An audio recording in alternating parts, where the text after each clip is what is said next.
The last thing we want to do is discourage police officers from doing the right thing. When is it safe to report wrongdoing? That's the question some police officers in the community of Prosper are asking after a wave of punishments rocked that agency in that community. The I-Team obtained internal records and videos that show how it started with rumors of an affair between two employees. Our Kelsey Mittauer, she joins us live. She's in the community of Prosper with more on this story. Kelsey. Yeah, Steve, several officers here say that the relationship, which was against policy, was the worst kept secret in the department. But they say reporting it led to backlash that none of them expected. This is Lieutenant Brian Golden. It is 2:03 on January 19th, 2026. I'm here with Detective Michael Zachary. I'm here with Detective Joseph Buttering. I'm here with Detective Cody Wilson in reference to IA number 2026-001. One by one, 3 Prosper detectives explained how they looked into a relationship between their colleague and a supervisor. The morning that started this was, I made the comment, like, how long are we going to allow this to continue? There's a pattern of something going on it's not adding up right now. There's something going on. She was missing calls constantly. She had voicemails piling up because she was gone on these extended breaks. The men said all it took was a check of the station's own surveillance cameras. They saw a sergeant repeatedly place his phone in a bathroom, leave for about half an hour, and come back at the same time a detective was arriving for her shift. We started going backwards on the camera and noticed there were, I believe, 13 incidents in total in the 30-day time frame that our camera system stores. The detectives say at that point they notified their supervisor. She said she told her bosses too.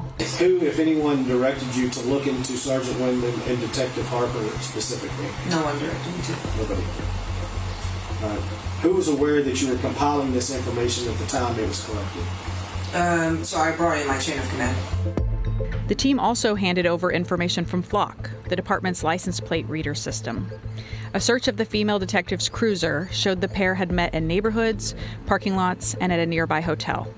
The detectives said their findings turned up potential policy violations and criminal acts. The supervisor-subordinate relationship, Possible public lewdness, possible indecent exposure, possible, you got code of conduct violations. Being on the clock while doing her meetups with Sergeant Wyndham were obviously an issue. When asked, the pair admitted the relationship had started nearly a year earlier.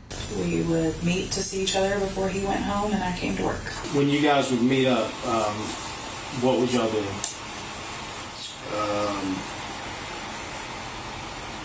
talk for a little bit, and we'd have sexual intercourse. The chief at the time, Doug Kowalski, was on the verge of retirement. In a statement obtained by the I-Team, he said the pair's behavior crossed serious professional and legal lines, and that when he met with the town manager and HR director, the group agreed the sergeant and female detective should be terminated. But, he said, a few hours later on that same afternoon, without explanation, town manager Mario Canizares reversed the decision. The city managers and town managers have the authority, for the most part, to override and sometimes to provide significant input on disciplinary actions, but it's rare. Dr. Alex Del Carmen has spent decades in police training and policymaking. He says it's unusual for a city official with no law enforcement background to overrule a chief. They look at the big picture, obviously, the idea of maintaining, supporting, and going forward with the city. But at the same time, they're not in the weeds. They're not going to know a case in and out the way that perhaps the chief of police would know it. Kowalski says he was removed from the disciplinary process because he was about to leave. But he says he made it clear he felt the detectives were whistleblowers. He defended their use of the camera systems, and he said if they were punished, they should receive nothing more than a written reprimand. Those recommendations were also ignored. This has spun out of control. Can we agree on that? It should have, but yes. I think it's in the best interest of the department and the town to demote you from detective to police officer. The department said the men violated 3 policies for an unauthorized investigation and use of the license plate readers. Their sergeant was also disciplined for her handling of the matter. The only violation against the pair was for not reporting the relationship. All 6 employees received the same discipline, demotion and probation. Del Carmen says while there are legitimate questions about how the investigation started, the way it ended also raises concerns. There is no way that a reasonable chief of police would have demoted these individuals for, quote unquote, accessing the data from a flock camera that didn't have an effect that was so negative that, in other words, the flock camera data wasn't used to extort anyone. It wasn't used to rob anyone. In his statement, Kowalski said the detectives showed great courage by reporting misconduct at great personal risk and criticism, adding that the discipline sends a clear and dangerous message: keep quiet.